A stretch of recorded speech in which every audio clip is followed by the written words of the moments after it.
received his PhD degree at the age of 26, focusing on catalysis.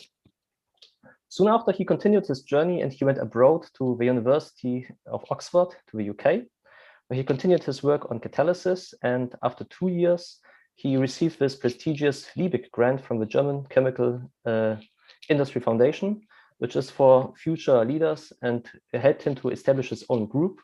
So with this grant, he came back to Germany, to the University of Regensburg in 91, and started his research on catalysis.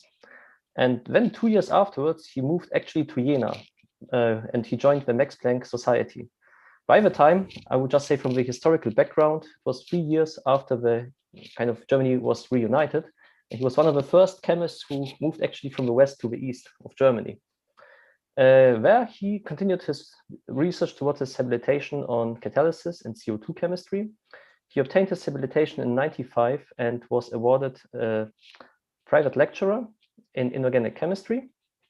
And then he moved back from the east to the western part of Germany, and more precisely to Mülheim an der Ruhr, when he joined the Max Planck Institute for Coal Research, where he headed the group on organic synthesis. And in 98, he became a technical manager of this group. And then he stayed a bit longer until today in North Rhine-Westphalia, and he joined in 2002 the Rheinisch-Westfälische Technische Hochschule Aachen, RWTH Aachen University, where he accepted the offer of taking over the chair in technical chemistry and petrochemistry. At RWTH, he established in 2007 with Biomaterial Science, which is named today Covestro, a new center for catalysis, CAT, where he is until today the director. And in 2012, he was appointed as new director of the Max Planck Society for the Institute of Chemical Energy Conversion in 2017. And he is still today, at the same time, professor of RWTH Aachen University. Professor Leitner has received numerous awards. I will mention 3 of them to shorten the list. He received, for instance, the Otto Röhlen Medal in 2001. He also won the Wöhler Prize, and also very important for us because we are a UChemS event, UChemS awarded him the European Sustainable Chemistry Award in 2014. His research is centered at catalysts development and also catalyst technology. And besides the catalysis, he's also working on new substrates or sustainable substrates and new innovative reaction media. Today, he will give a talk on the catalytic activation of green hydrogen for green chemistry. And with this, I would like to welcome Walter Leitner, and we are looking forward to listen to your talk. Well, thank you very much, Adam, for this most kind introduction. I realized that being in the business for a long time is a big disadvantage because it takes up so much time from the lecture to go through all the different stages. But what I tried to do today is in my lecture, and I share the screen with you so that we can all see it. Hold on a second. There we go.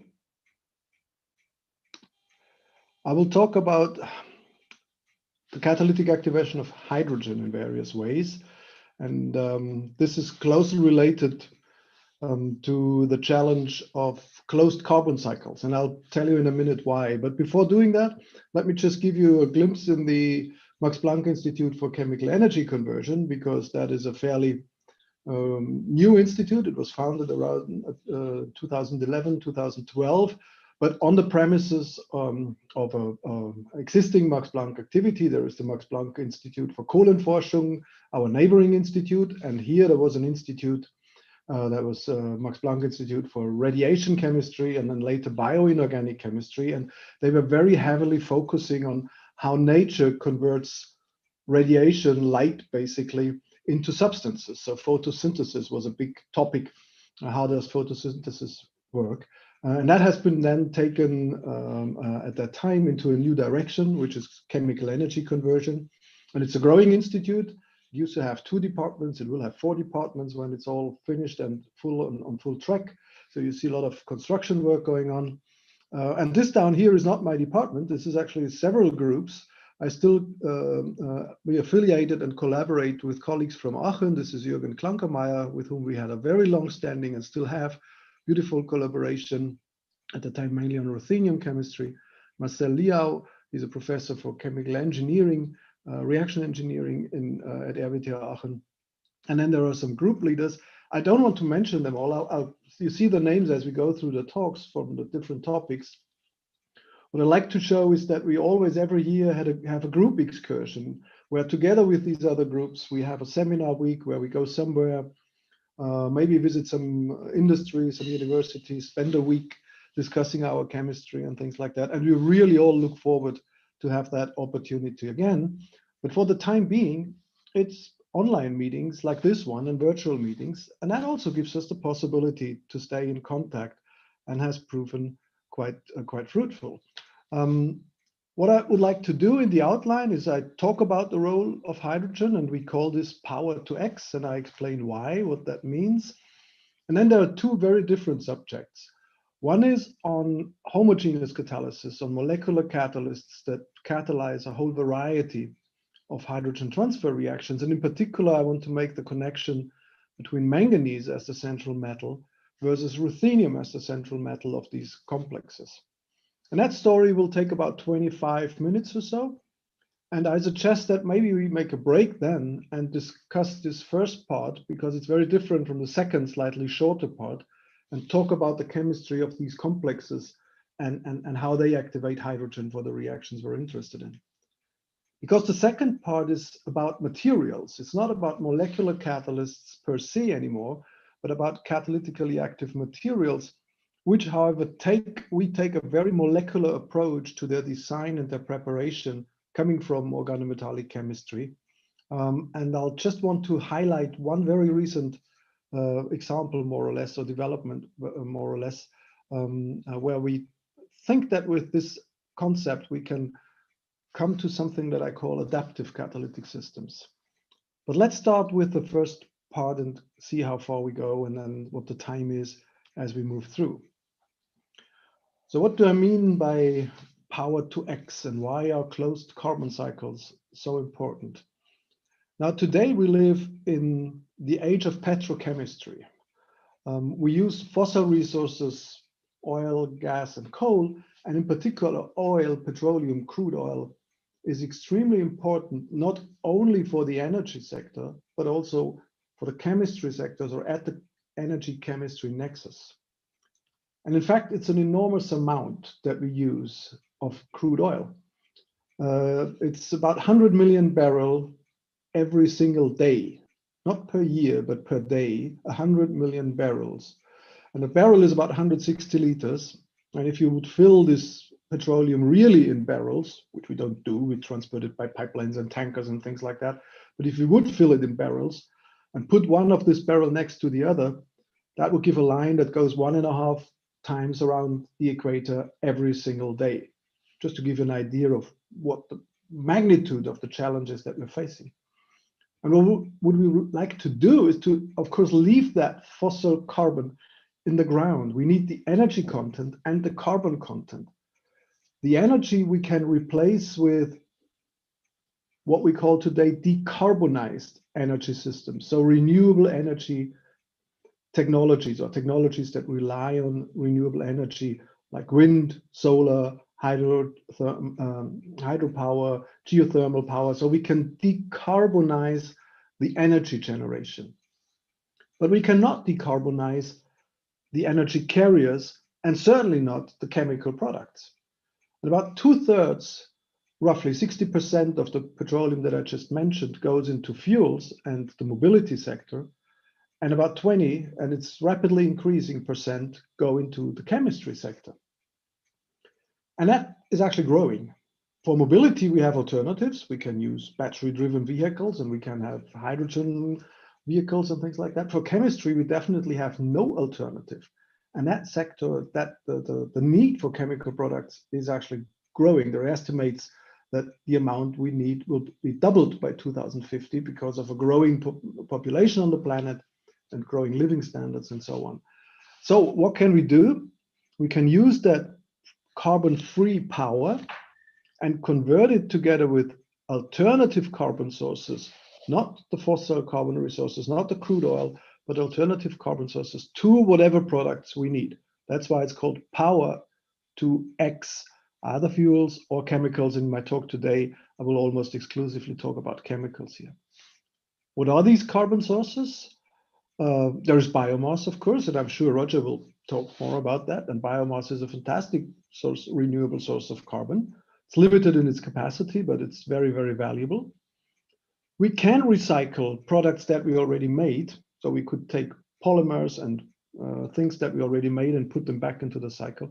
And ultimately, we can also attempt to use carbon dioxide, CO2 directly, basically jumping over what nature has done in photosynthesis and using that directly. And the molecular connector between these two sectors in the power to X, it's either electrons using directly to do electrochemistry, or what I will talk about today is to use hydrogen. Now, it's called green hydrogen in the title. I will always use it red because hydrogen has a lot of energy. So that's why it's red. Whereas the carbon sources are renewable, that's why they are green. But as you know, in politics and in media today, we talk about green hydrogen if it's carbon free. So in essence, the decarbonization of the electricity sector enables the defossilization of the other sectors. That's what we're trying to do. Let's look at the chemical value chain today. How is it looking? What's it like today? So this, whatever, 20% of the 100 million barrels, what are we doing with this? Well, we start with crude oil for the chemical value chain, and we convert it to some base chemicals, very few in the refinery process, probably around a dozen or so. It's the olefins, propene, ethylene, a little bit of C4 olefins, there's a little bit of acetylene, there are aromatics and syngas, and that's about it. And that's from there we start. And then we make some intermediates like methanol and other base chemicals, and ultimately we make around 100,000 or more different chemical compounds that end up in the final products. So what we could do is we can just funnel in our renewable resources on the bottom and make synthetic naphtha through the Fischer-Tropsch process, for example. We can make something that in its distribution almost looks like crude oil through the so-called Fischer-Tropsch process from syngas and building then everything up. That's great because we can leave everything as it is.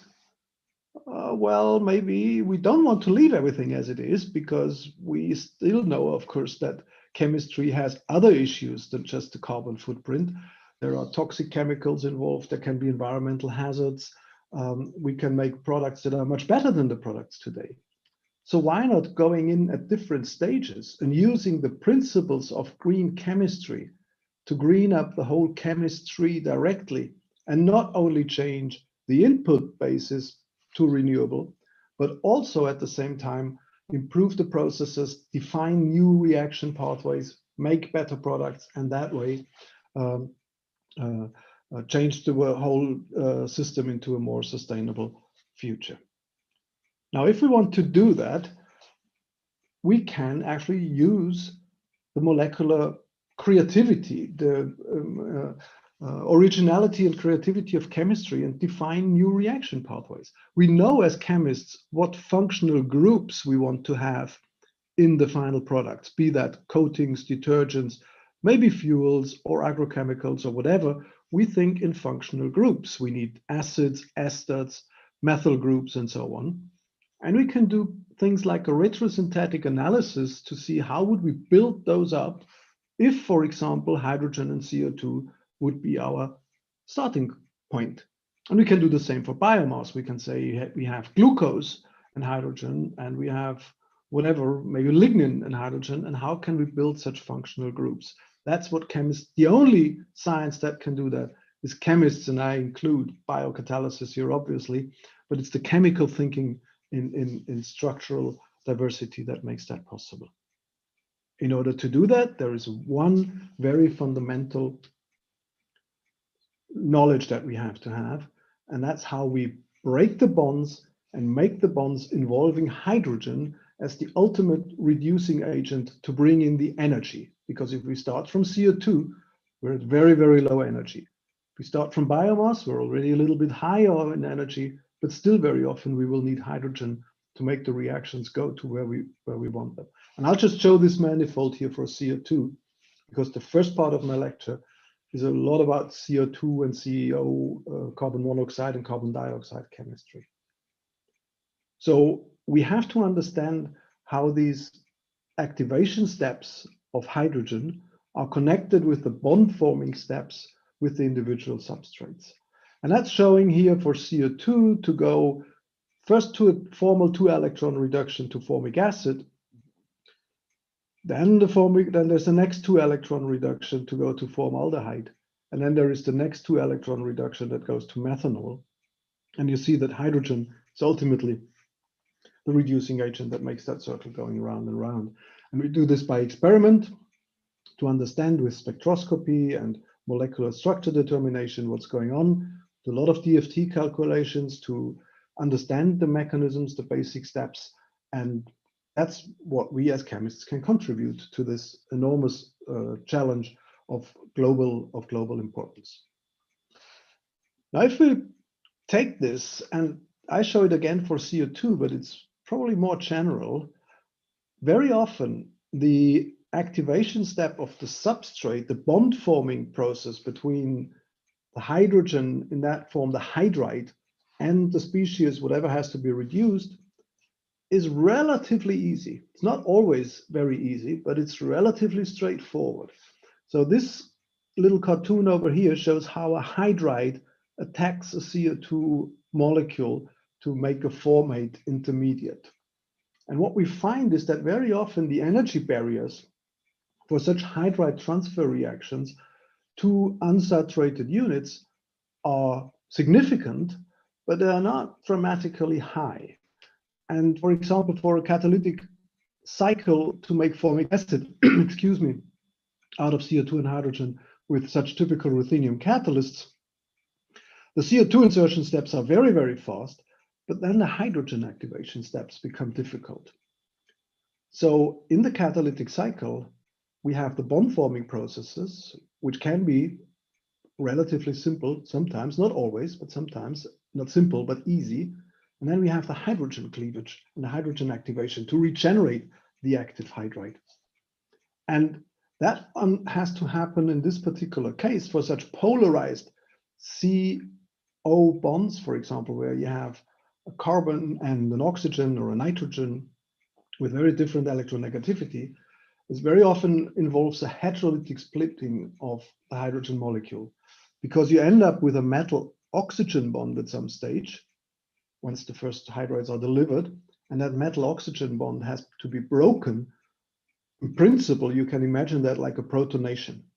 So what we do is we have a hydride and a proton from the H2 molecule. So the hydrogen has to be split into formally an H plus and an H minus, one going to the metal, the other one going to the oxygen.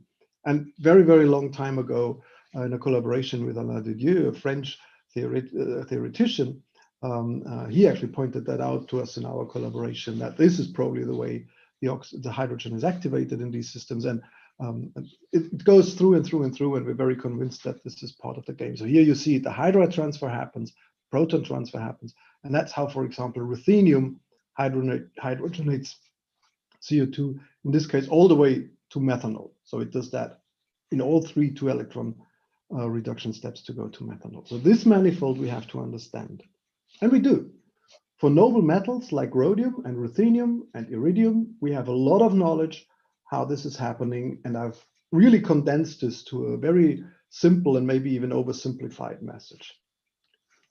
Now, what we would like to do next is take that transfer and bring it on to the 3D metals, because they are much more abundant in our Earth crust than the noble metals, than the platinum group metals. And the mining, for many of them, not for all of them, the mining also comes with a lower environmental burden than the mining of the noble metals. And in addition, some of them are actually used by nature for very good reasons and are more eco-friendly and less toxic. Not always, but in many cases. And one that two stick really out here.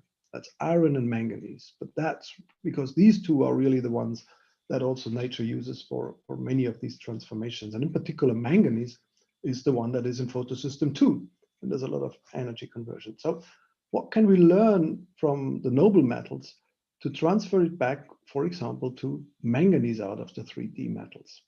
And why I call this back to the future is that homogeneous catalysis actually started with the 3D metals in the 20th century, then moved into the noble metal chemistry because they're much more efficient, the platinum group metals, and now we kind of try to bring our knowledge back, and we focus with, like many others around the world right now, a lot on manganese. And our very simple thinking, after some very pioneering work from David Mühlstein and Matthias Beller's group, who showed that manganese complexes can be very good hydrogenation catalysts for polar bonds, nitriles at the time as it were, and they proposed this heterolytic cleavage around the manganese nitrogen functionality in the ligand, which is very reminiscent to the ruthenium that we saw here.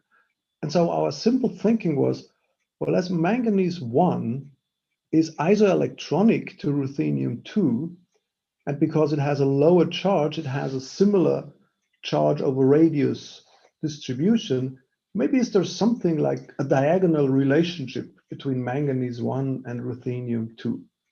You may remember the diagonal relationship that you learned in undergraduate inorganic chemistry between, for example, lithium plus and magnesium 2 plus.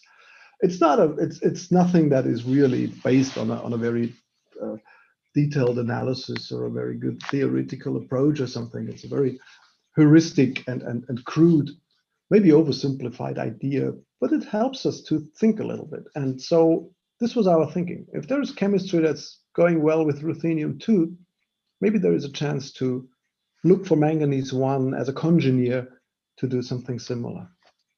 And that's one of the early examples. This is a ruthenium chemistry that actually does a lot of hydrogen transfer, and hydrogen activation is our story here. And actually what the overall reaction is, it's a very cool reaction. It does a methylation at a sp3 carbon using methanol as the carbon source. So this is really green chemistry. Huh? You use methanol to install a methyl group at a carbon center.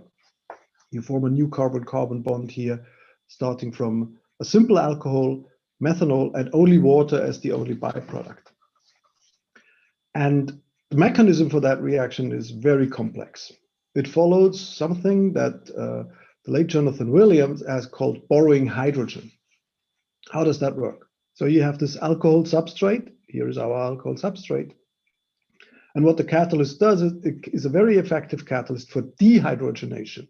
So it takes off the hydride here, the proton here, and forms hydrogen, and you get a ketone. The catalyst can do the same trick for methanol. It's another alcohol. Takes the proton here, takes a hydride here, forms hydrogen, and makes formaldehyde. And then these two do a base catalyzed CC coupling, very traditional aldol type coupling chemistry. And then the hydrogen is re-added. So there is a hydrogenation step here to hydrogenate that CC double bond. And then there's another hydrogenation step to hydrogenate the CO double bond. Actually, it's still a little bit more complex because it's always the CO bond that is hydrogenated, and then there is an isomerization. Don't worry about it. Formally, that is perfectly well described what happens. This is why it's called hydrogen borrowing. There's hydrogen liberated here, 2 molecules. There are 2 molecules of hydrogen needed again to end up with the final product. And ruthenium is pretty darn good catalyst to do that. It's a very efficient catalyst to actually make that reaction. So the question was, what about manganese? And indeed, manganese much complex, very similar to the ruthenium complex that you just saw, very similar ligand framework. The manganese one is doing a fantastic job for this methylation. So a whole range of alcohols is methylated very selectively in the beta position here. This would be ibuprofen alcohol. This is naproxen alcohol. So that would be compounds that are related to biological activity. Then it goes through all kind of variations. This is an interesting one. It's ethanol, which is double methylated here to make isobutanol by reacting ethanol with 2 equivalents of methanol. It's only 46% yield, but the other one is the monomethylated, so it's just not fully going to the dimethylated one. So you can take biogenic alcohols that are used from biomass and use alcohols from CO2 and hydrogen and form hybrid molecules that have CO2 and biomass involved in there, or take fatty alcohols and methylate them. And most of these reactions are not optimized. They're just from the standard reaction conditions, taken these yields and isolated yields. So that works very well. Now, if methanol works, hold on, just let me give you one example that this reaction can really green up the process, as I've shown you earlier. Rather than going through the petrochemical value chain, go directly to the product. You know, we could take CO2 and hydrogen and make propylene and then leave everything as it is and make this particular compound, which is methyl propane diol. It's an important chemical. You see that's a growing market because it has all these kind of applications here. And today, what we do is we use propylene from the cracker as the starting material, oxidation, isomerization, hydroformylation, hydrogenation. So it's quite a few steps. That's why it is so expensive. And that this product is made. As I said, if we just look at renewable resources, we could make a renewable path to propylene and leave everything as the same. But with the new chemistry, oops, where am I? There we go. With the new chemistry, we have a new path. We can use propane diol, which is available from biomass, methanol available from CO2, and do directly here the methylation in this position and have a completely new bio-based process directly to the product, jumping over all these additional steps and going there directly. Now, hydrogen borrowing has many more possibilities. This is following the same mechanism. You don't have to. We don't have to go into the mechanistic details again. It's not a monoalcohol. Now it's a diol and another alcohol or ketone, and the formation of the new carbon-carbon bonds happens at this position. And because we have a difunctional molecule here, it can happen twice. And then what we generate are six-membered rings, cyclohexyl rings. So this is the alcohol component of the scheme over here. This is the diol component. And then from these various diols, we can very cleanly form cyclohexyl rings, again, in a very green fashion. Try to make these compounds in a different way, and I'm sure that it will be a higher atom economy and less than the E factor will be much worse, and Roger will tell you more about that in a minute. Various substitutions are tolerated. 7-membered rings and 5-membered rings are okay-ish. They don't work so well, but the 6-membered rings work extremely well. And the 7-membered rings, if we take a very bulky substrate on this side, also work well. But if they get smaller, it's a bit more difficult. And if they're very bulky, then the ketone is not rehydrogenated in the last step. So yeah, it's a pretty useful reaction. Now, we did the methylation from methanol. And methanol in sum is nothing else than carbon monoxide and 2 molecules of hydrogen. So can we do the reaction directly from syngas rather than from methanol? Do we have to go through methanol, or could we not go directly from synthesis gas? So we start to think in new reaction pathways, new retrosynthetic pathways. How do I install a methyl group? And this would be a new application of synthesis gas, because you may know that syngas is used in the Fischer-Tropsch process, where all the oxygen is removed from the carbon. It's fully hydrogenated to the hydrocarbon, but it's very unselective. It gives a distribution of these hydrocarbons, similar to crude oil or to naphtha or whatever you want. There is a very selective reaction of synthesis gas, that's hydroformylation, where very selectively the catalysts put in a C1 group, but they don't remove the oxygen altogether. So this new reaction that I've drawn up there would combine the two things. It would cleave the oxygen altogether, and it would reduce the carbon all the way to the hydrocarbon, but it does that very selectively on one position and just puts in one carbon. So that's the new idea behind that reaction. And sure enough, it works very, very well. It's the same manganese catalyst that you've seen before with this macho ligand, as it is called, this tridentate pincer ligand that coordinates meridional and has this NH group here, which is very important because that H here is the proton shuffle, and the metal is the hydride shuffle. And oh yeah, you've seen the sort of scope for these methylation reactions before. There is again ibuprofen, naproxen, many other substitution patterns. Even heteroatoms are tolerated, sulfur here, nitrogen over here, and the other substrates like ethanol to the secondary butanol and the propanol. Yeah, I don't have to repeat that. That's an interesting example. The double bond here is fully tolerated. So the catalyst does not hydrogenate the double bond, but it reduces the CO all the way through. That's pretty interesting selectivity, I'd say. So how is that working? Exactly the same way. The alcohol is dehydrogenated and forms the carbonyl compound.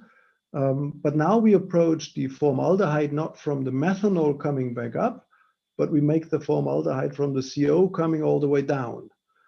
So that's the difference. Before we had the methanol and we removed hydrogen to form the formaldehyde.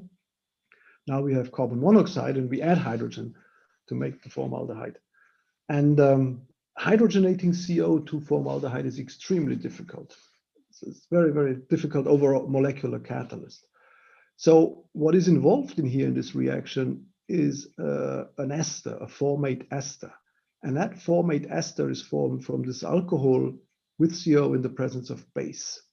Okay, because the CO alone does not do anything. If there is no alcohol present, you cannot do a methylation with CO and hydrogen. You have to have an alcohol as substrate, and then this works. And we've done a lot of control experiments. I don't want to go through them to show that this is indeed what's happening.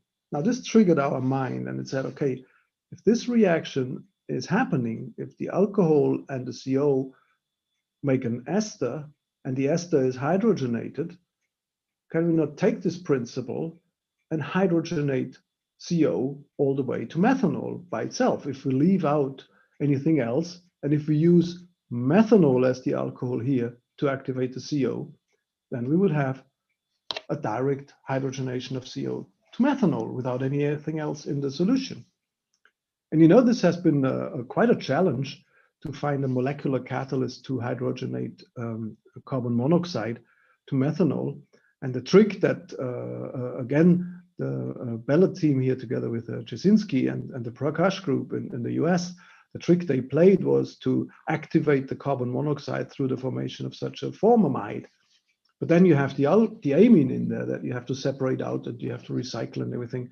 So we thought, okay, if an alcohol does the job, we can use methanol as the activator and the solvent. So then we use CO2 and hydrogen in methanol to make methanol. So nothing else in the reaction solution. And it works pretty well. Turnover numbers in the range of 3,000. The mechanistic picture, it's very reminiscent of all the other reactions. The manganese nitrogen unit activates the hydrogen heterolytically to make a hydride and a proton.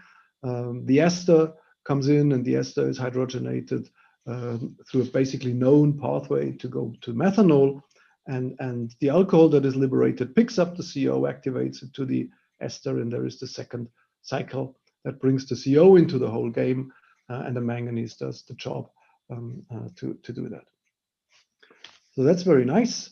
I have to speed up a little bit, so I'll jump over the next couple of slides, which show that we're also, of course, interested in reducing not only CO to methanol, but also CO2 to methanol.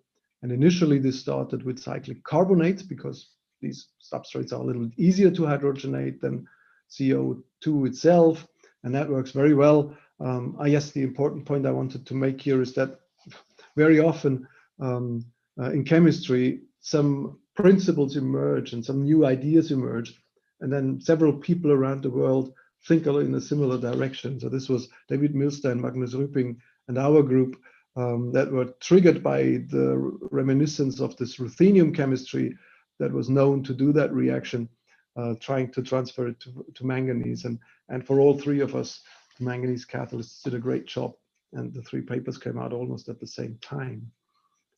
Yeah, so that's a few substrate scope to do this CO2 hydrogenation in the cyclic carbonates. Cyclic carbonates have the same formal oxidation as CO2. Huh? The CO2 is not yet reduced. So you have to do 3 2-electron reductions to come down to methanol, just like for CO2. That's why they have mimics sometimes for CO2 to learn about that. Okay, this I will jump over it and go straight to the very latest result, CO2 hydrogenation directly to methanol with the manganese catalysts. Well, pretty forcing conditions, but finally, after many, many unsuccessful trials, it works.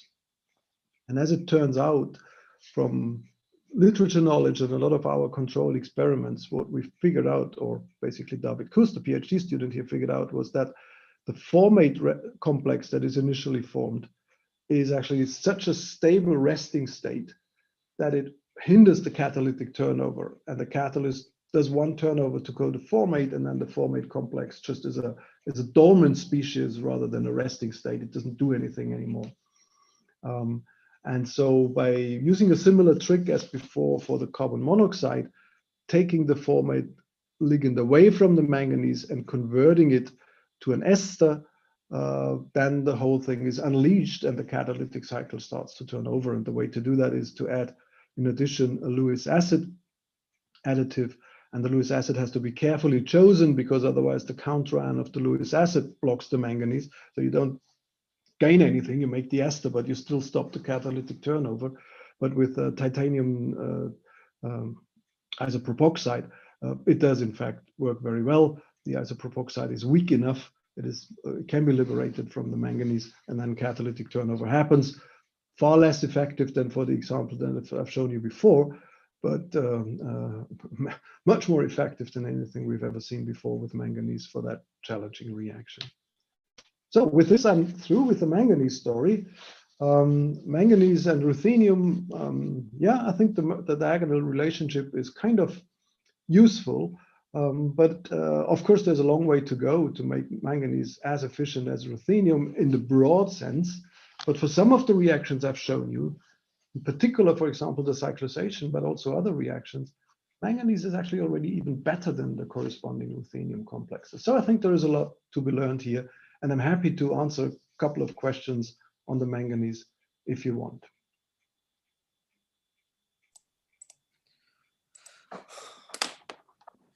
Yeah, Alton or Adam, yeah, okay. Yes. Okay, 1 second. Okay. Right, thank you, Walter, for this very nice talk. In particular, I mean, we have 3 questions. Maybe I start with this. The first question is from Ashish Das. How ligands can affect the reactivity of ruthenium and manganese catalysts if we want to compare the reactivity pattern for a particular transformation? Yeah. Oh, that's a very, of course, the ligands are crucial in organometallic catalysis because they define the electronics, or not, the electronic structure is defined in the geometry. They have electron donating, electron withdrawing properties, and the steric properties come in as well. What in this particular chemistry that I've been speaking about today is very important is the additional nitrogen functionality in the ligand. I'll just go back to the ligand structure. Here it is in the dehydrogenated fashion. Maybe in the mechanism it's even better to see. Yes, here we are. So this MNH, this nitrogen adjacent to the manganese is very important. And the same is true for the analogous ruthenium complexes. And that's a principle that in particular David Milstein has put forward as the non-innocent ligands. In his case, it's very often a carbon rather than a nitrogen over here. But that is basically the proton shuffle, and then there is the hydride. There are other mechanisms as well. This is not a uniform mechanism. There are many other mechanisms as well. But for this comparison between manganese and ruthenium, we like to have that structure in both complexes to make them directly comparable. And then we have a lot of flexibility and we can fine tune what's going on. But this ligand-assisted pathway at the moment for manganese is very important, but it's not the only one. And my colleague Christophe Verlet has some very nice manganese catalysis now going on where it's not important to have that, that group in there. But for this chemistry that I've shown you today, it is. Oh, okay. I have also a question from my side. I mean, I find this very fascinating how you can use these manganese catalysts for these reactions. Thinking from the green chemistry perspective, if it comes to recovery of these catalysts, do you also work on immobilization on solid substrates where you can get similar performance? Yeah. I mean, the catalyst recovery is very crucial in industrial processes today, and there are many ingenious methods how to do that. And actually, the metal very rarely leaches out into the environment, hardly ever does. This is why I think that the noble metals will remain a very important part, because they're so efficient, and we have all these clever techniques to keep them in the reactor. For the manganese, it's probably less important because manganese is rather cheap, and if it is trace amounts of it in the product, the toxicity issue is hardly there because manganese is such a benign element. This is why we're focusing on manganese rather than cobalt and nickel. We also do some cobalt chemistry, but in the green perspective, manganese really sticks out because it is very, very noxious.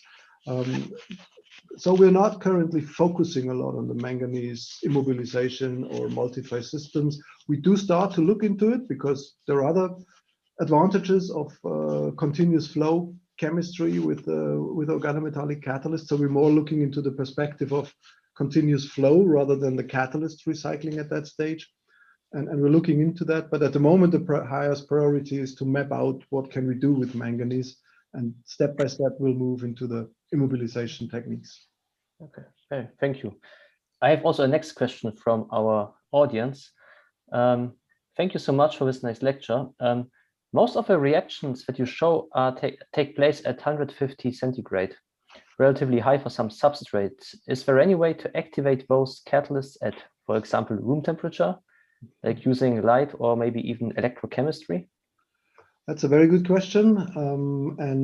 Yes, this is a bit of an issue. And the thing is actually that part of the tridentate ligand story, why pincer ligands are so useful, I think, in this kind of chemistry, is also the thermal stability of the complexes. It's not only the kind of arrangement that you have, but also the thermal stability. And the first example was the collaboration with Jürgen Klankermeier on the ruthenium trifos, where this is, I mean, ruthenium trifos, you can heat up to 240 degrees centigrade. It's incredibly stable. And that's part of the story. We would love to do this at lower temperature, but the first hydride transfer is relatively easy, but then it really gets tougher and tougher if we hydrogenate, over-hydrogenate to the methanol or formaldehyde level. And in the CC coupling story, in the sporing hydrogen mechanisms, it's actually the aldol reaction that requires the high temperature. It's not the hydrogen transfer. In that system, the hydrogen transfer is extremely facile, but the CC bond formation requires the high temperature. So yeah, it could be a little bit lower, but then don't forget, some of these reactions are very exothermic. So if you would want to run them in an industrial plant, which we are far away at the moment, right? This is all fundamental chemistry. But if you would actually want to run them at 120 or 140 degrees centigrade, because then you get steam, which in a chemical plant is extremely valuable. So the fact that reactions are done at room temperature is very nice in the lab. But in an industrial plant, if you have a highly exothermic reaction, you'd rather do that on 80 degree above, better 120, 140, because then you have a steam exporter that saves you energy somewhere downstream in the processing. But of course, it would be nice to have these reactions if we talk about selectivity and more complex molecules and applications more in synthetic organic situations. Then we should try to make them at lower temperature. Okay, I have one more question from the same colleague. Will it be possible at some point to introduce other alkyl groups from corresponding alcohols in the borrowing hydrogen catalysts? Oh yeah, that's actually that's well established. There is that was the beginning of that alkylation reaction. It's working with methanol, with butanol. It's working very well. That were earlier examples, including, for example, from the Bella group, but also other teams that looked into that. Methanol was the difficult one because the dehydrogenation of methanol is quite challenging. But that turns out not to be the issue so much. Also, the CC bond coupling, the condensation reaction, is not very selective with methanol sometimes. So the others, other alcohols than methanol, work quite well in this reaction. Okay, thank you. I have one more question regarding to this temperature. I mean, if we look at sustainable chemistry and the principles of green chemistry, you know, one of the principles is to make reactions at room temperature. But I mean, in this case, we can kind of extend it from a process design. Absolutely, Adam, you're absolutely right, and that has been done actually. There has been an update on the green chemistry principles. We wrote an editorial in Green Chemistry some time ago, and it now says make the process energy efficient. Consider the overall energy efficiency of the process rather than do the reaction at room temperature, because you're absolutely right. It just shows that it was originally the green chemistry principles were originally defined by organic chemists rather than chemical engineers. But meanwhile, it has been slightly refined, that particular principle. Okay, I give you a word maybe to Shubik and Robert for questions of the panelists. Yeah, Walter, thank you very much for very nice and I would say very pioneering chemistry. So I have two short questions. So the first question is, the reduction of amides is still a challenge, particularly how you can avoid the CN bond cleavage. So my question is, do you think that manganese complex can or will be able to solve that issue, that it won't, let's say, move towards the CN bond cleavage, rather will do the reduction of the CO bonds in the amides? This is yeah, I think I would encourage people to look into that. I think it is certainly opens new possibility on that challenge because it's very reminiscent again. It's all these ruthenium 2+ tridentate ligand systems that do the amide reduction, like the ones from Firmenich and the ones from like the ruthenium triphos and so on. So I think there is good hope that manganese might do a great job there as well. Yeah. And my second quick question is for the CO2 to methanol. So normally when Melanie Sanford or Prakash, as well as you have reported in, let's say, 2010 or 12 in that time. So in the early days, it was 2 catalytic system or multiple. So Melanie Sanford was 3 catalytic system. So as your system for the reduction of CO to methanol is quite promising, let's say quite higher, you think 2 catalytic system for your CO2 to methanol can be attractive, or the tuning can be adjustable? Yeah, you're right. The first system that did it singular was ruthenium triphos. Yes. To do it without any additional catalysts. Now there is also a cobalt system that does it. The manganese at the moment, we need this Lewis acid as additive. That's the only additive we need, but it's still, because there is water formed in the reaction. Of course, over time, the Lewis acid, the titanium diisopropoxide, goes the way that Lewis acids go in the presence of water, and so it's not perfect yet. And we haven't figured out what else we could use. What would be a better transesterification catalyst to take the formate to the methyl formate and then have the catalyst going on? It's worth thinking about it, and we haven't figured it. But if you have a good idea, try it out, because you're absolutely right that we could do a dual catalysis pathway where we use something else rather than the Lewis acid, which is more stable under the conditions where water is formed. That would be better. Only short comment. So in your ruthenium catalysis for the CO2 to methanol, you also had one additive, which is, I think, triflic acid? Or... Yeah, that's right. But the triflic acid is only required to generate the active species. So once you have the active species generated, it's a ruthenium, cationic ruthenium species, and that turns over without anything else. Then later on, there is a ruthenium carbonyl formed complex. And if you add again some triflic acid, it regenerates that. So the triflic acid in that case is really only needed to activate the catalyst. Okay, well, thank you very much. Thank you. Robert, please. There's another question from the audience. We should not forget the audience. Oh yes, so, I just popped would up. you like to? I can read it. So the question comes from Lisa Van Emelen, and she has a question regarding the scope of the hydrogen borrowing strategy, the mechanism, and she asks, can the strategy mechanism, which was shown at the beginning, be extended to substrates containing a double bond or a carbonyl functionality, or would this give trouble regarding regioselectivity? Now, the regioselectivity is in fact very, very high, because if we look at the mechanism, just check it out here, even though it's for ruthenium, manganese works just the same way. The regioselectivity is very high, because it always happens just adjacent here to the original carbon bond here, because it's this condensation step. So you have a CH acidic carbonyl, and you have whatever other carbonyl group here. It doesn't have to be formaldehyde, it could be another alcohol, and then there is an R group hanging off here.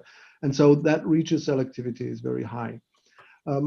For simplicity, I've shown here that the CC double bond would be hydrogenated, but actually that's not the case. It's the CO that is first hydrogenated, and then the allylic alcohol under the basic conditions isomerizes to 3E prime, and then because that catalyst actually does, is particularly the manganese catalyst, is not a very good olefin hydrogenation catalyst. It's a very poor hydrogenation catalyst, and we've done all the DFT calculations and everything, and also a lot of experimental work to show that.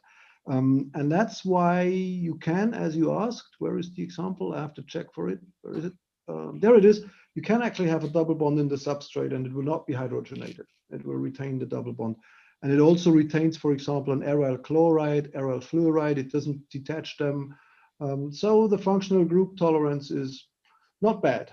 It's quite a broad scope in the reaction that we see for this case. And have you tried also alpha beta saturated carbonyl compounds? Would that work? Alpha beta saturated. So I mean, so what you've shown, the pattern is that you hydrogenate the unsaturated carbonyl compound. And what if you would have a free carbonyl compound somewhere in the molecule? Have you tried that as well? That is a good question. That's a good question. Probably gets hydrogen. Well, it depends, because you don't have enough hydrogen, right? If it goes there, you need it back to do the other stuff. You might just end up with the other distribution of the carbonyl and the OH group. It depends on the reactivity of the two, which one is the one that ultimately in this product is then hydrogenated, because all these steps are reversible. So the hydrogen would be transferred to that carbonyl group that is easiest, thermodynamically most stable relative to all the others. Yeah. Okay. We have also a question from our colleague, Josef Samek. So he's writing, amazing work, Walter. Did you try asymmetric alkylation with methanol? That is an open question. And we haven't yet tried. Well, we've tried a little bit, but not much. And the problem is that I've just told you. The problem is that this is not the double bond that has hydrogenated. It's always that double bond that's hydrogenated. And that is fully reversible. So that always racemizes whatever happens. And because it's not the CC double bond that's hydrogenated, and it's this base catalyzed isomerization in between. If you read that paper, the mechanism is lined out completely. And then you see that even if you would install it, if you have a chiral ligand in there, basically the chirality is lost. Even if there would be a certain selectivity in that CO hydrogenation, it would racemize all the way through. So far, no luck. What one would have to do, and I still believe that it's possible to do.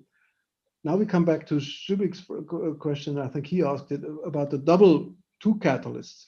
So if you would have a second catalyst that very quickly hydrogenates that double bond selectively by picking up the hydrogen here and does the step as it's shown here, then you potentially could do an asymmetric version. But we haven't found one, but it's worth looking for one, because it would be a really cool reaction to install that selectively here. But as the mechanism is operating right now, it's not possible.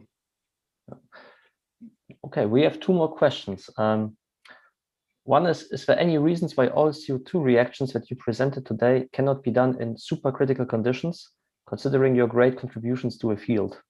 Oh, thank you very much for that question. No, there isn't. I'm sure they would work under supercritical CO2, or some of them would work under supercritical conditions just as well. And actually, that was, I think, also the question that was asked, how about immobilizing the manganese catalyst. And that is something we're looking into to immobilize it to go to continuous flow operation, potentially under supercritical conditions also. So not so much for the manganese recycling, but for the ability to go continuous flow.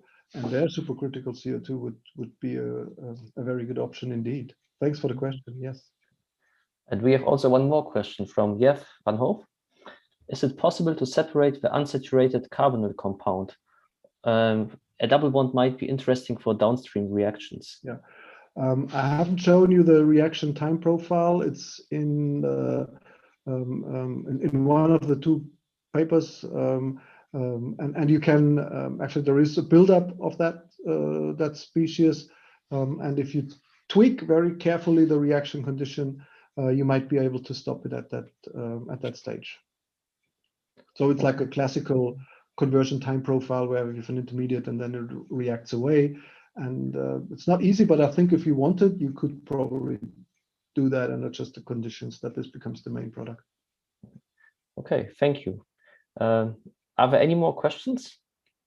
Just one thing, because I don't want to give wrong answers about the supercritical CO2. With the manganese, there is one problem.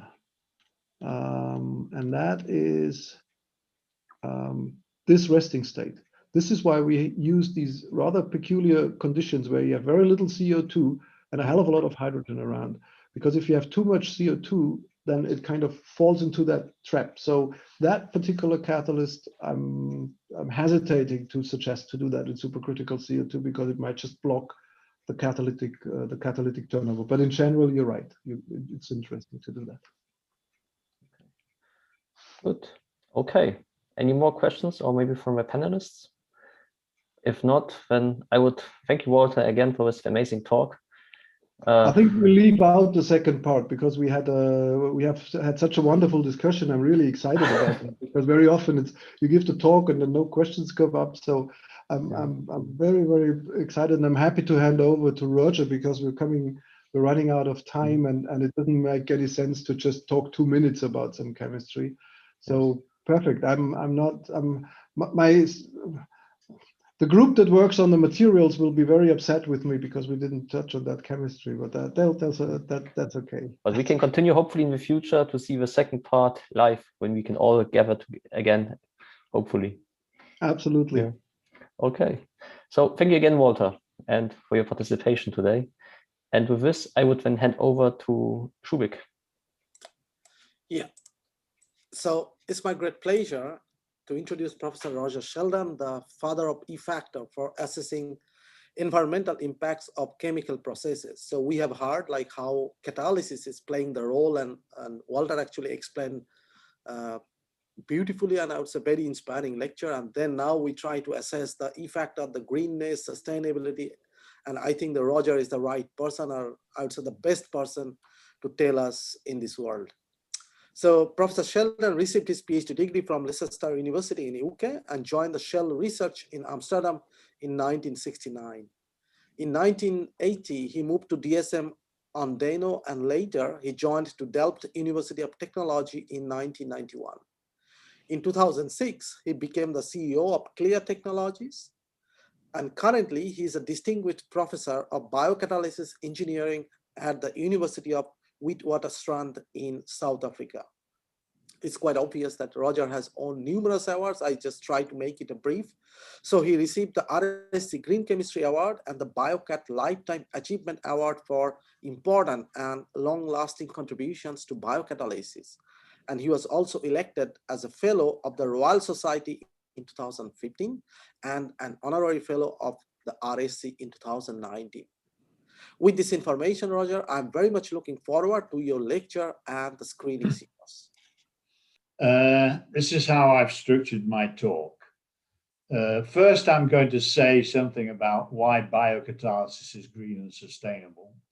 And then I'm going to talk about what has happened in biocatalysis to make it sustainable. I'm going to talk about biocatalysis engineering, scope in organic synthesis, biocatalytic process engineering, and then we'll get to a summary and an outlook. First, why is biocatalysis green and sustainable? Now, the important reasons are here. Enzymes are derived from renewable resources and they're biodegradable. So you don't have to worry about where they come from and where they end up. And they avoid, at the same time, they avoid the use and product contamination by scarce precious metals. Now, this is a message they don't like to hear in South Africa, but this is a fact that enzymes are gradually replacing precious metals in organic synthesis. Good availability, stable prices, no special equipment needed, mild conditions, higher quality product, and high selectivities. They're all advantages of biocatalysis. And the bottom line is improve yields, less waste, and reduce costs. Okay, so what I was saying is that biocatalysis is contributing in 10 different ways to green chemistry. And the other two principles of green chemistry are not concerned with the product, sorry, not concerned with the process, but concerned with the product. So biocatalysis is contributing to all 10 green chemistry principles that are concerned with the process. So I'll not go into the details here. You can look them up in this reference here from myself and John Woodley.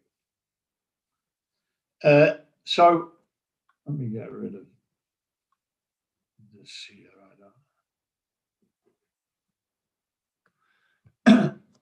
So people then usually say, well, okay, Roger, but why is biocatalysis so good? If it was so good, we would have been using it for the last 30, 50 years instead of just in the last couple of decades. Well, here's the answer to that question. A lot of things have happened in biocatalysis in the last 2 decades.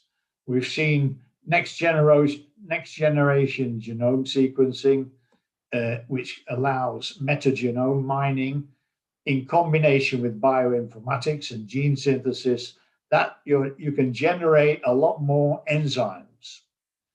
Plus, directed evolution technologies allow us to improve the performance of these enzymes. So we have better enzymes, we have more enzymes, we have better enzymes, and recombinant DNA technology is just making their production cheaper. So better production. And demobilization technologies are also contributing to improvements of the stability of enzymes and their recycling. And we could call this better formulation. And at the end of the day, the transition to a bio-based economy is creating a bigger market for biocatalysis. So lower costs and shorter time. Here you can see the genomic revolution. The cost per genome has decreased since the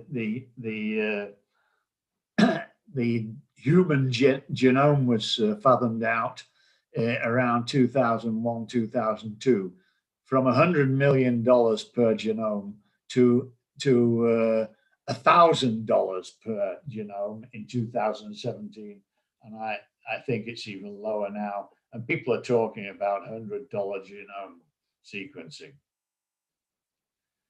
Now, just to give you an idea of how you can get new enzymes from everywhere through taking samples and studying the metagenome. And here's what I think is a really good example: new transaminases from a domestic drain metagenome. And so the people that did this at UCL, they thought location in the waste pipe of a domestic shower with periods of drought and high water temperatures with surfactants and cleaning chemicals could be considered as an extreme environment. So I can imagine one of this group standing under the shower in the morning and thinking, I bet there's an interesting metagenome in the drain of this shower. So what they did was to take samples and determine the metagenome of sample from the drain, and they were looking for transaminases to catalyze this reaction, and they identified 29 totally new transaminases, and 3 of them were selected for promising performance.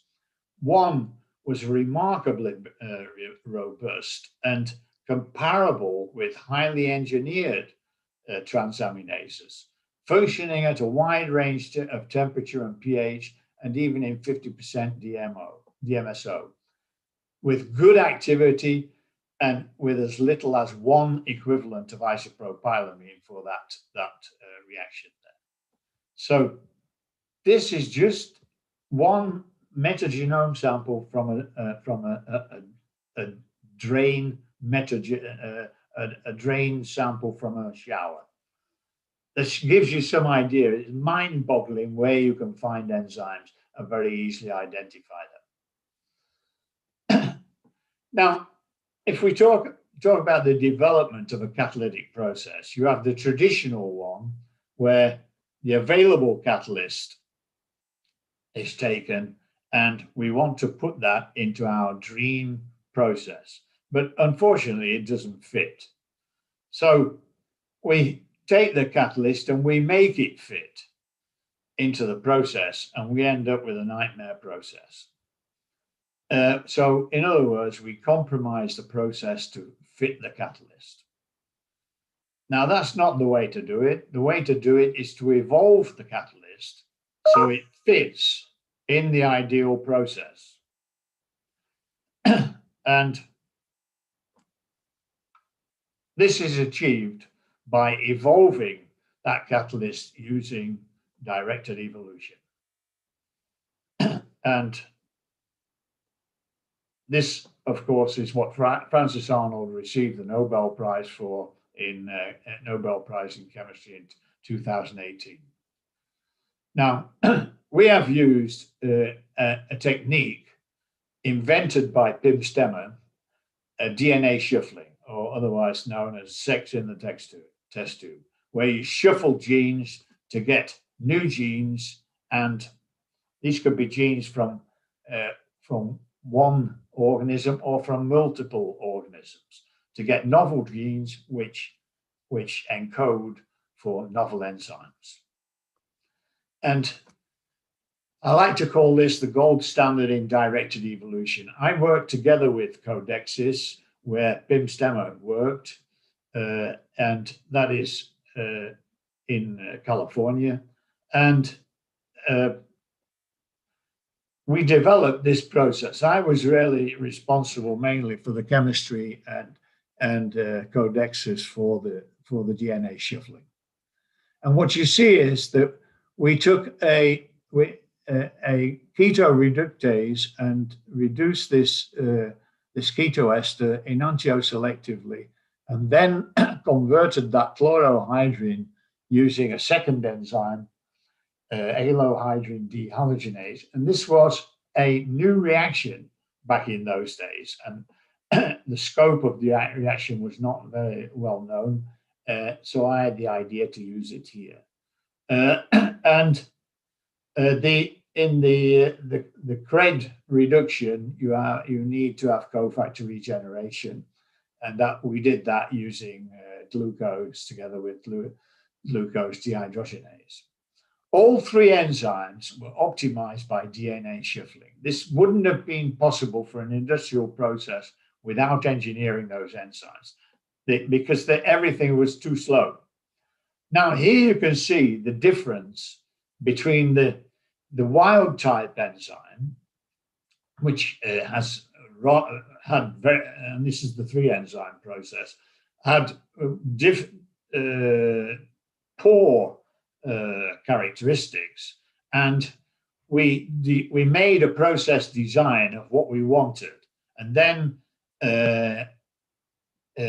engineered these enzymes using DNA shuffling to get what we needed. And the best variant, as you can see, had better properties than even we had in our wildest dreams of the process design. So this is why I call it the gold standard in directed evolution. Later, Codexis, in collaboration with Merck, created this process. They developed this process for cytidliptin, where they were using a transaminase for the key reaction. And here you can see that the process that it replaced was a rhodium catalyzed asymmetric hydrogenation.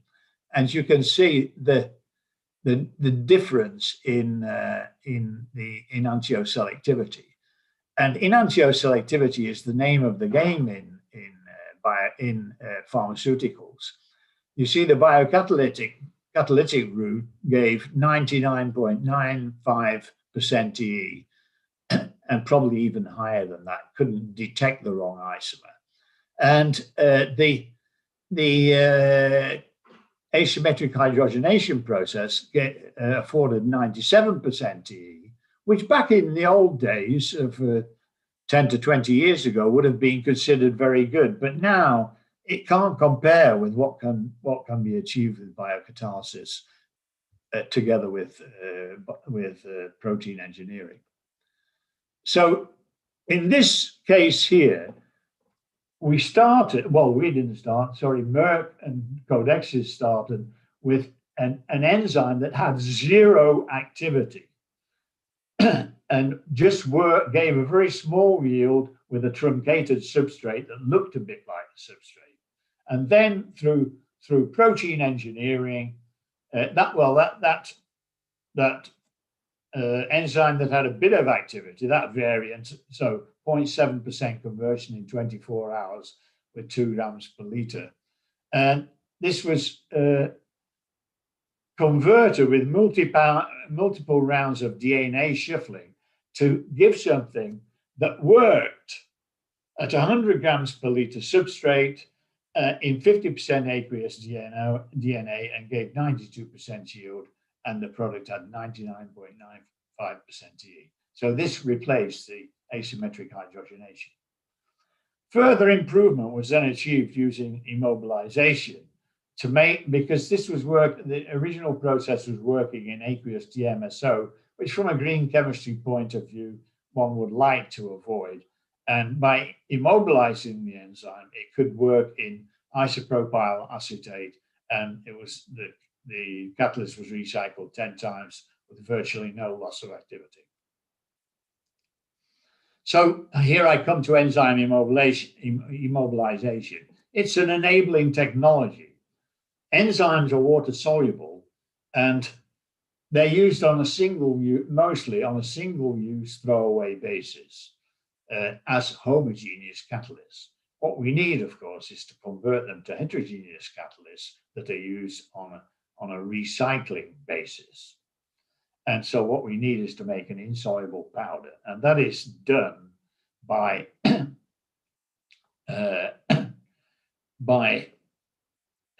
immobilizing the enzyme to give repeated reuse, increased stability, easier downstream processing, and continuous process technology, biocatalysis in flow. I'll come back to that later. So what we do here is we're converting a high waste, low profit process, which is a linear economy, and we're converting that to a low waste, high profit, circular economy process. And what we see in the last few years are a lot of advances in enzyme immobilization. And what is really coming to the fore now is the combination of enzyme immobilization and protein engineering. Because in a classical way of doing this, you do the protein engineering, you select the best variant, and then later you immobilize it. And maybe the best variant is not the one that gives the best results after immobilization, but you'll never know that if you're not testing for immobilization in your protocol for protein engineering. So that is the next step. That is what is happening now, integrating protein engineering and enzyme production.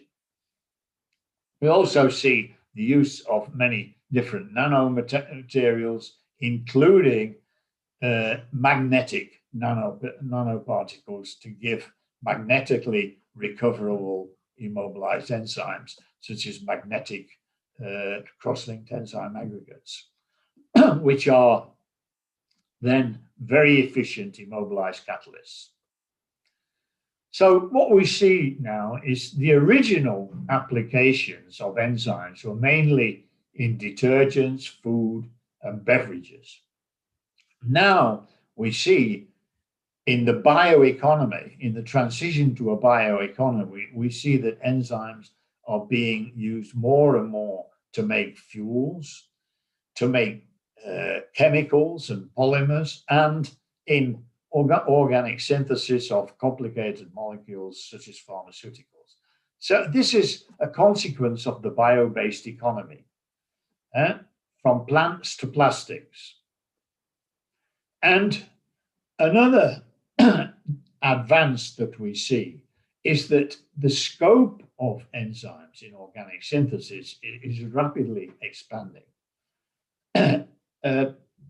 And we can use non-natural substrates. That was always a problem with enzymes. They're very good with their natural substrates, but not very good with non-natural substrates. But using protein engineering, now non-natural substrates are not a problem, and non-natural reactions and new to nature reactions that are just not known in nature. This is all becoming possible, and I'll say a little more about it. Now, to take you back to that process that was developed for the Lipitor intermediate using the keto reductase in combination with the halohydrin dehalogenase, this enzyme is a very good example of an enzyme that catalyzes multiple reactions. It not only catalyzes what it does in nature, and that is dehalogenating a halohydrin, but it catalyzes reactions with a wide variety of nucleophiles, as we can see here, which expands the scope of this class of enzyme very much. Now, I've talked about the importance of enantioselectivity. I just wanted to show you a few pharmaceuticals that are now being made these days using keto reductases to enantioselectively reduce ketones, so the corresponding secondary alcohols. Now you can see all more than 99% E, and many more than 99.5 or even 99.9% E is, I would say, in biocatalysis these days, one doesn't accept anything that is less than 99% E. Now, biocatalytic oxidations are also coming to the fore as very useful reactions in organic synthesis, and show you this example here using the enzyme lacase together with tempo to catalyze the oxidation of these two hydroxyl groups to give this molecule here from this molecule isosorbide, which is very readily available from glucose. Now I can tell you, because I've worked on it myself, chemical oxidation of this molecule to that diketone is by no means simple, very difficult to achieve, certainly catalytically. But with lacase, it's achieved. And now, protein engineering is allowing one to change the substrate selectivity of enzymes. Here is choline oxidase, which in nature catalyzes the oxidation of choline to the corresponding aldehyde. But choline oxidase variants produced by protein engineering can oxidize simple alcohols to simple aldehydes. This is work of the group of Turner.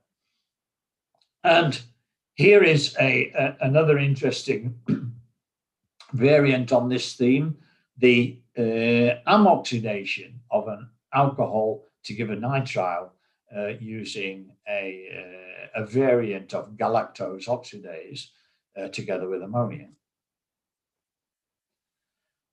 Now, new biocatalytic reactions, there are new variations of biocatalytic reactions to make amines.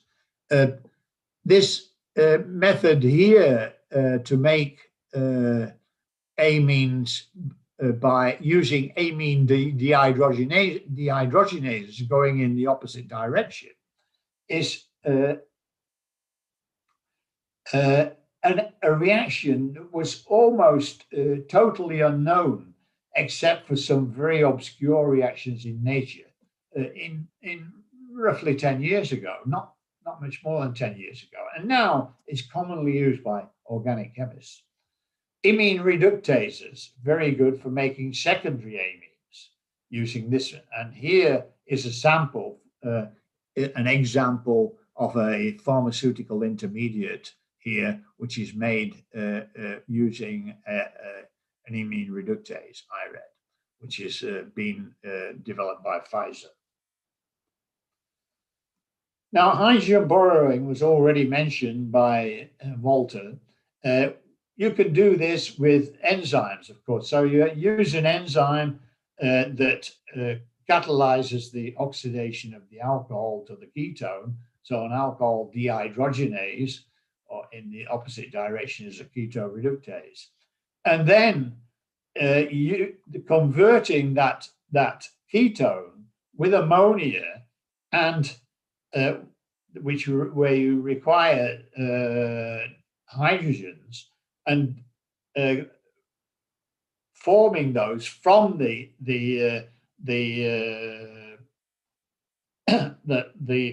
cofactor here, the reduced cofactor that you formed in this reaction. So you're forming a reduced cofactor here and then using those hydrogens of the reduced cofactor to do this. Overall, the reaction is replacement of a hydroxyl group with ammonia to give a reaction with a hydroxyl group with ammonia to give the amine. Now, this was also a dream reaction not so long ago. Now then, new to nature reactions, which Francis Arnold has done a lot of work on, using these variants of cytochrome P450 monooxygenases. She developed cyclopropanation and carbene CH insertion, aziridination, and nitrine insertions, all reactions that are totally unknown in nature, but now can be performed with enzymes. So this brings me to another important aspect of biocatalysis, and that is because the reaction conditions of enzymatic processes are very similar. Most are carried out at room temperature and ambient pressure. You can easily combine biocatalytic steps into cascade processes, and this is what occurs in nature in a living cell, of course. So this has many advantages. You don't have to isolate intermediates. The amount of solvents, reagents used, and waste generated is reduced enormously. So this is making the process a lot greener. There are fewer unit operations, smaller reactor volumes needed, and giving higher space-time yields, which means that the costs are reduced substantially. And you can use these to drive equilibria by removing products in steps. So in the end, what you're doing is emulating the elegant orchestration of enzymatic steps in metabolic pathways. Now, here I want to show you a beautiful example of a biocatalytic cascade process, and that is islatravir, which is used for HIV treatment. And this is, as we can see here, it's a continuous aqueous stream, no organic solvent used, no isolations. 9 enzymes are used in this sequence of events. I won't go into all the details. 9 enzymes used, and 7 of those enzymes were evolved using directed evolution. The number of steps was reduced from the original chemical synthesis of standard classical synthesis of islatravir of 16 steps was reduced to 3 steps. No protecting groups were known, an overall yield of 70%. I mean, I think you'll agree with me that this is really mind-boggling. It had a profound impact on the productivity, the environmental footprint, and the manufacturing costs of this process. Now, I just wanted to show you an even more recent example of a catalytic cascade process for molnupiravir, which is an investigational used in an investigational treatment of COVID-19. So this is really important at the moment, and it's being developed again by Merck in a collaboration between Merck and Codexis. And this is also a mind-boggling process. It's a sustainable synthesis using only commodity materials. Simple procedure, robust reactions and isolations, 3 steps for 69% overall yield. Only 1 isolation step in high purity. It replaces a 10-step, 10% yield process, classical organic synthesis.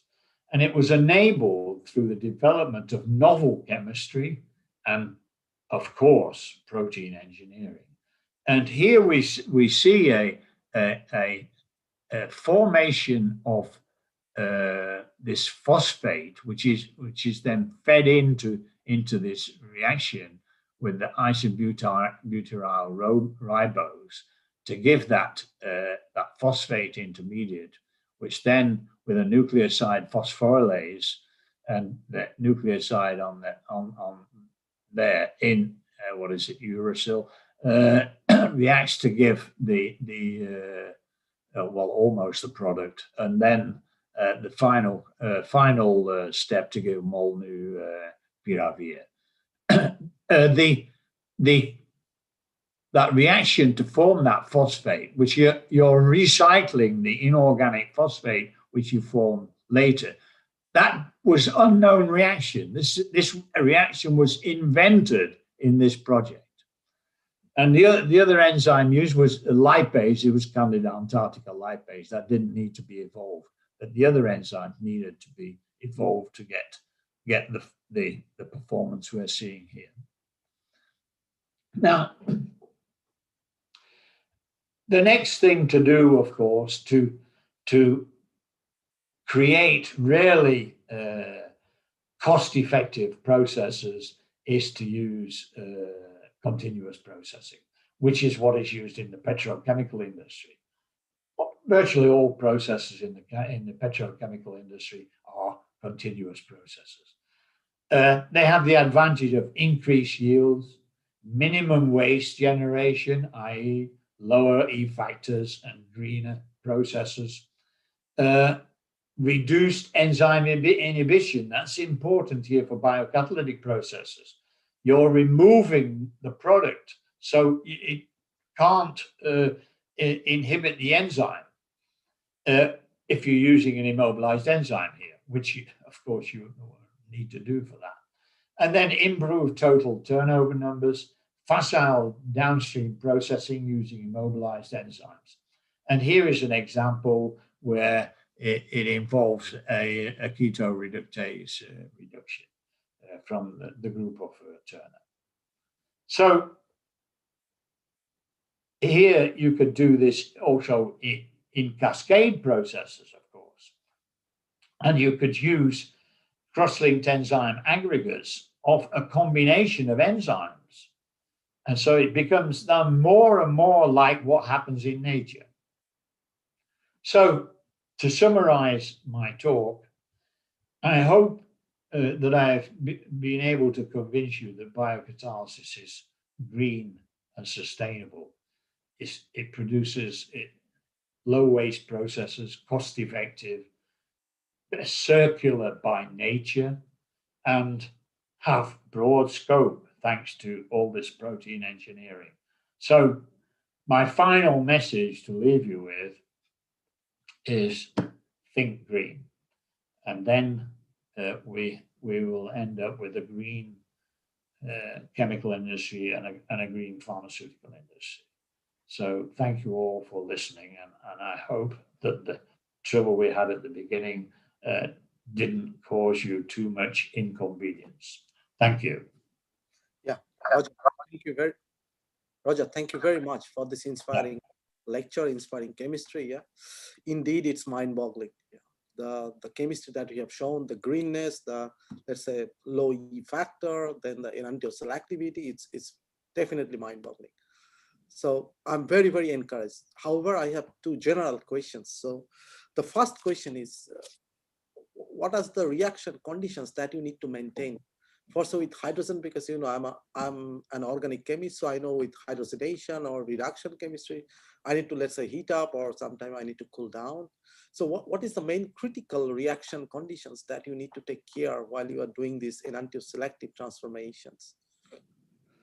With enzymes in general, of course, pH is all enzymes have optimum pHs, and so the pH of the reaction medium is important.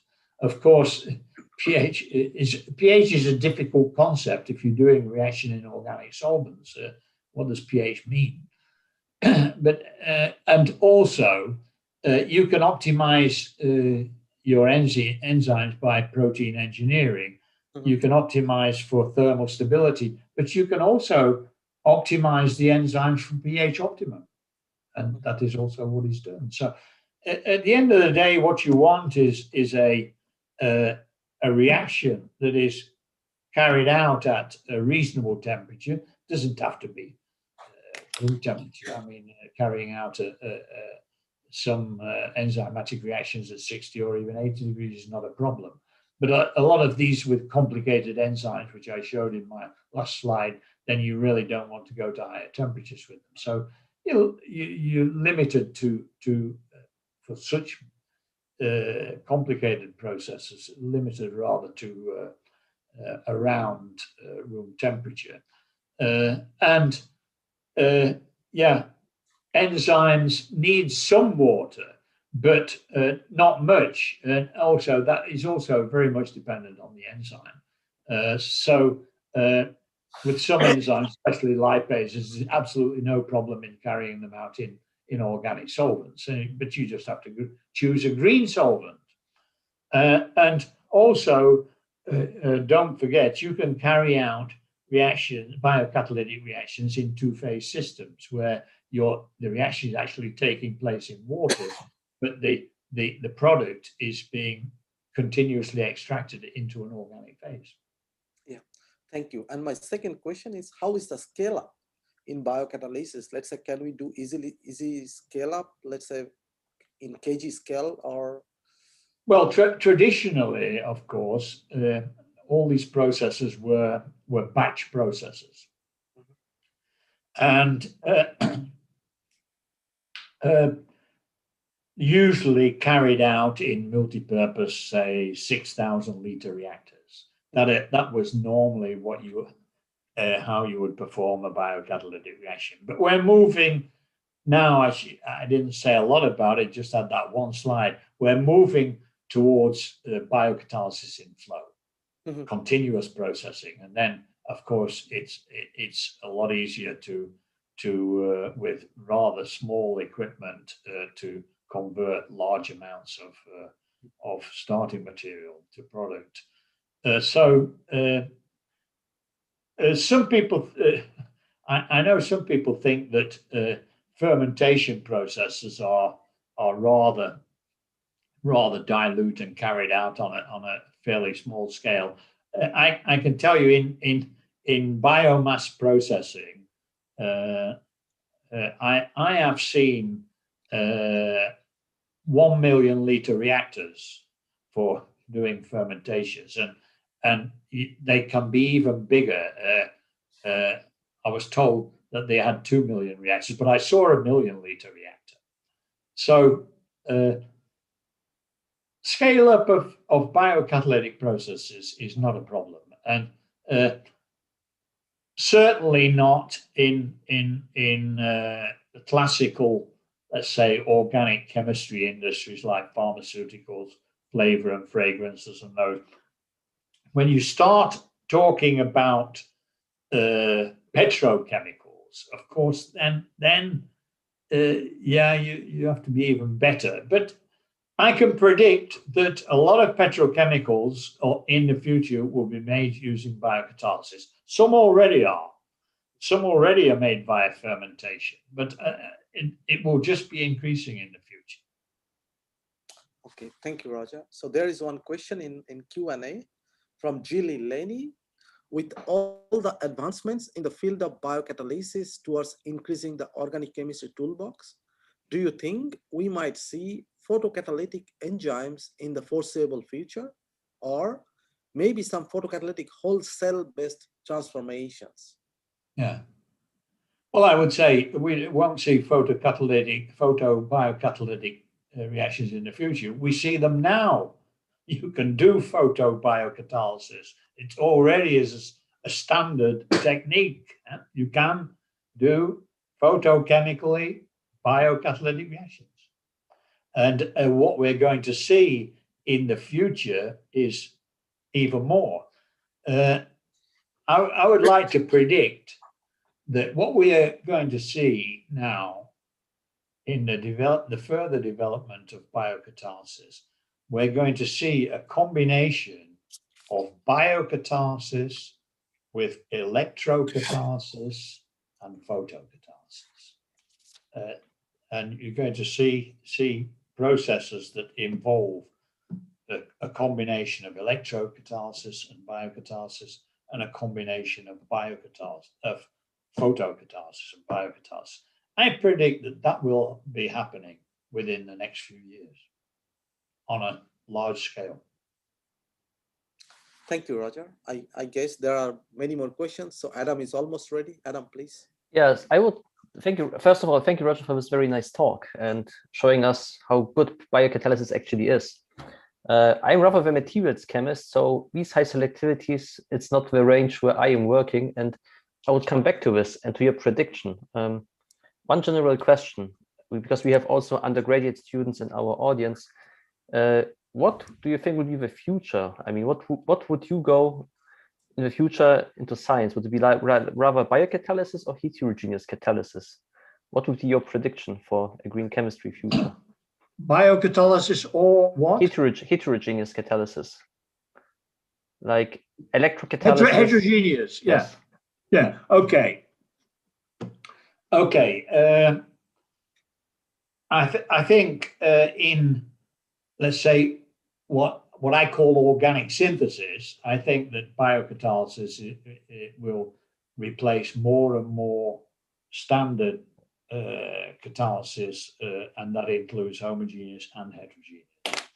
When you go into bulk chemicals, commodity chemicals, then you've got a different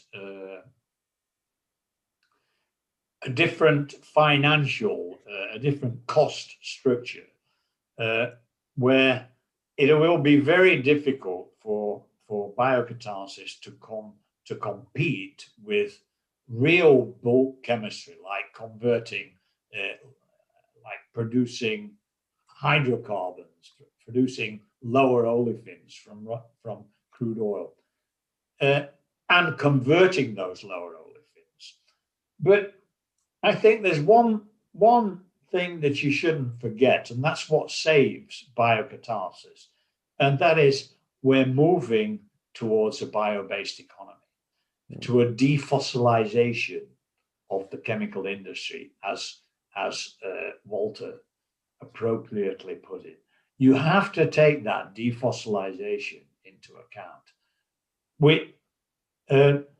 The biocatalysis would have a very difficult job competing with heterogeneous catalysis in the production and conversion of lower olefins.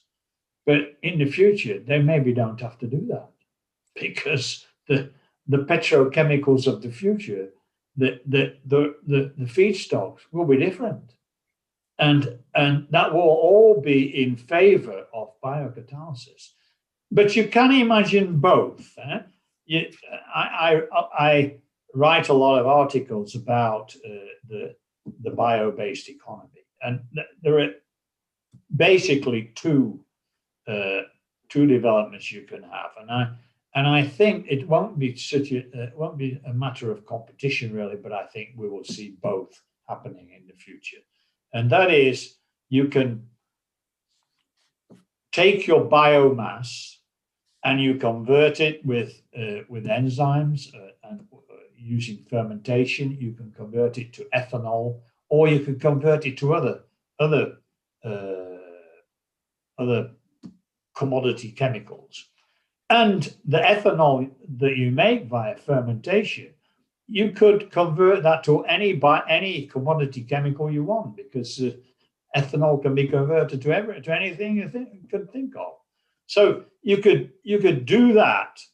That's one way. That's just base your chemical industry of the future on ethanol, which is made from biomass.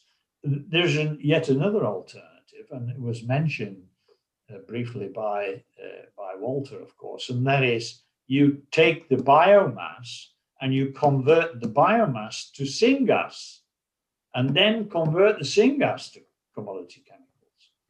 And that's where the traditional heterogeneous and homogeneous catalysis will play a role if that's the way it goes. But I think that all of these possibilities will be used in the future, depending on exactly where you are in the world. Okay, thank you very much for this answer to the question. Maybe one more question, Roger, if I may. It comes to the recycling of a catalyst. I mean, biocatalysts, are these like the ultimate catalysts of a kind of a circular design, because you don't have to think about kind of toxicity for the environment? You can just kind of basically let them biodegrade, or are there any obstacles in thinking about this? Well, no, I mean, in my very first slide, I think that's one of the things I said, that it's a big advantage of biocatalysts is you don't have to worry about what happens when they end up in waste, because even in a circular economy, at some point you'll create waste. I mean, if you recycle something 10 times or even 100 times, there's still at the end some waste. And the important thing about biocatalysts is that is not a problem, because in nature, they will be converted back to, to whatever, CO2 and water so they will be biodegraded, and you don't have to worry. What about my catalyst in the effluent? That will be fully biodegraded. So that's a big advantage. Thank you, Roger. Yeah, Robert, please. Yeah, just one short question from my side. So you've shown in the beginning, and thank you very much for your talk, by the way, it was very inspiring. So you've shown in the beginning, or you focused in the beginning on directed evolution and for enzyme engineering. And you showed this example where somebody came up with process conditions or desired process conditions, and then the enzyme was made or was tailored for this purpose and even exceeded the expectation. I found that really impressive. So could you give us an idea for us non-bio people who are not familiar with biocatalysis? Could you give us an idea on the effort in terms of people, time, resources, how to make this enzyme, how to make this process happen? Okay, that's a very good question. Of course, certainly for people that are not involved daily in biocatalysis, this is an important point, because of course a lot of people who are not involved, they think, okay, yeah, that sounds very good, Roger, but what effort does it take to engineer an enzyme to do exactly what you want? Now, the answer is the process I showed for the Lipitor intermediate, I think it had the date 2006. That was when it was published. It was invented before that. I think that we invented that process in 2003, something like that. So that's almost 20 years ago. And it took an enormous effort to get those enzymes to say, the specifications we needed. Because you generate enormous numbers of variants of the enzyme by DNA shuffling and other techniques. And that took an enormous effort to screen those different enzymes. But in the last 20 years, that has also been a revolution. What has happened are two things, that people have invented better methods. Manfred Raetz is a good example of that. He has invented a lot shorter methods where you don't need so much screening to make that a much faster process. And also what we now see is machine learning. Machine learning, artificial intelligence, is now being incorporated in protein engineering. That also makes the whole process a lot faster. So there again, we see in the last 2 decades, enormous development, reducing the time needed to develop these enzyme variants. And that it has to be so, because in the pharmaceutical industry, they say, yeah, we can't wait a year or 2 years to develop that. We need it now. It's all speed. Speed is the essence in the pharmaceutical industry. In bulk chemicals, that doesn't really matter so much. People take years and years to develop new bulk chemical process. But in pharmaceuticals, if you can't do it all in a matter of months, then you're too late. So it all can be done with the new developments, and machine learning will just make it even better. I hope that answers your question, Robert. Yes, thank you very much. Thank you, Roger, for all the answers and discussion. Is there any further questions from the panel members as well as from the audience? If this is not the case, then actually normally we ask a very general questions to both of our speakers. Today, actually, we started a question of dual catalysis, and now as Walter is also here, so I'll probably ask both Roger and Walter, like, what will be your concept or your idea that how biocatalysis and transition metal catalysis can work together to make things even simpler or to make, let's say, things even greener. What will be your idea that can they work together? Well, if I can react to that question, I mean, we can imagine processes, multi-step processes that involve both types, of course. But of course, the biocatalysis people, they want to do everything with a biocatalyst, of course. But yeah, combinations, and there are examples, enough examples of where where a metal catalyzed reaction is combined with an enzyme catalyzed reaction in a total process. I mean, and why not? You know, I think one should choose the best process, whatever it is. But of course, enzymes have one big advantage over metal catalysis, over over the sort of reactions that Walter is maybe talking about. That enzymes or enzymatic reactions are all carried out under roughly the same conditions. So putting them back to back is no problem. But metal catalyzed reactions, yeah, some are at this pressure and this temperature, and others are at this temperature and this pressure, and combining them is not so simple. So that's also there a big advantage of enzymes. Mm-hmm. Yeah. Walter. Is Walter here? Walter's maybe, I think he's watching football. Yes, 6 p.m. That's right. Okay. Yeah. Walter is not here.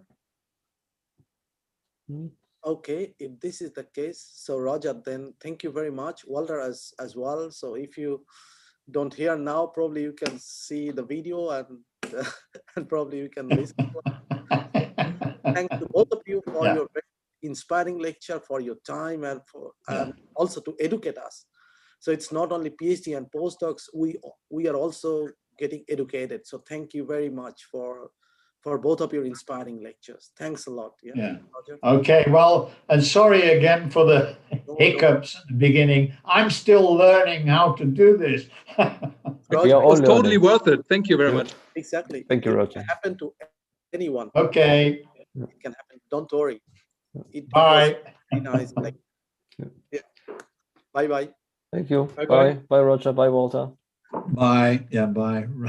Yeah. Shelby and Bye-bye, Roger. yeah. Okay.